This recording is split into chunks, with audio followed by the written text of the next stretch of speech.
Hi, and welcome to Engineering Essentials AutoCAD Instruction.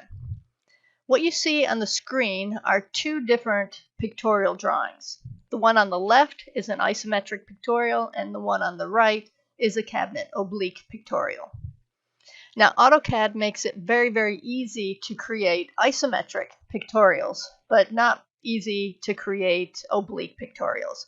I've come up with a system to do it, but it's really not worth teaching somebody because the isometric is just as effective and much easier to draw. So that's what we're going to focus on. We're going to focus on the isometric pictorials. All right, so notice that the circles here in the isometric pictorial are really ellipses. And again, AutoCAD makes this very easy to create. So we're going to create a little isometric pictorial here down at the bottom. The first thing you want to do is activate the snap. So we're going to type snap and get into the style. And we're going to get into the isometric style.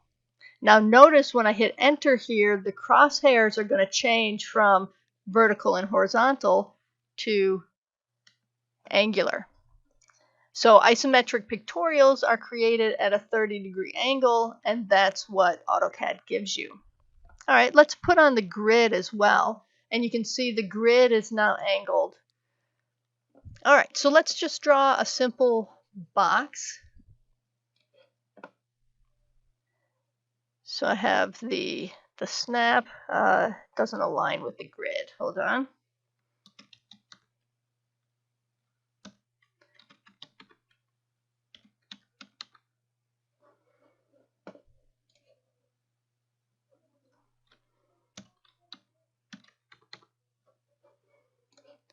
All right, now it aligns.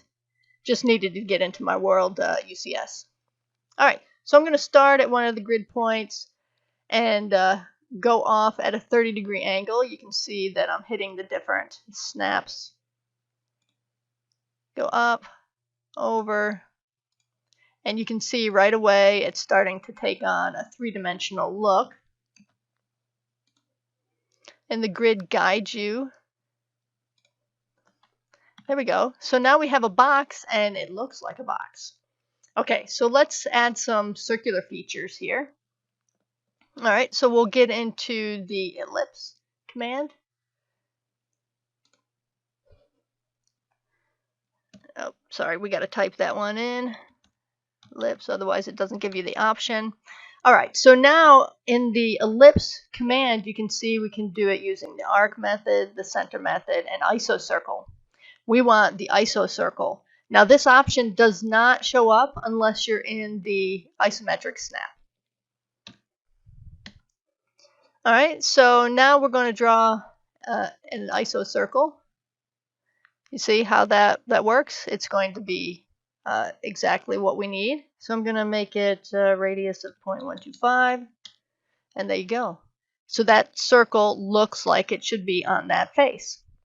Now if we do the same thing, another ISO circle, and put it on the top face, that doesn't look right, right? So we need to toggle the crosshairs to be on the top, and we do that down in the status bar. We want top. Now the ISO circle looks like it belongs. And we can do the same for the right side. Do another ellipse and put it on the side. All right, so it's just as easy as that. Just remember that you have to toggle between the sides and to use the isometric snap. All right, well, have fun and explore, and I'll catch you in the next episode.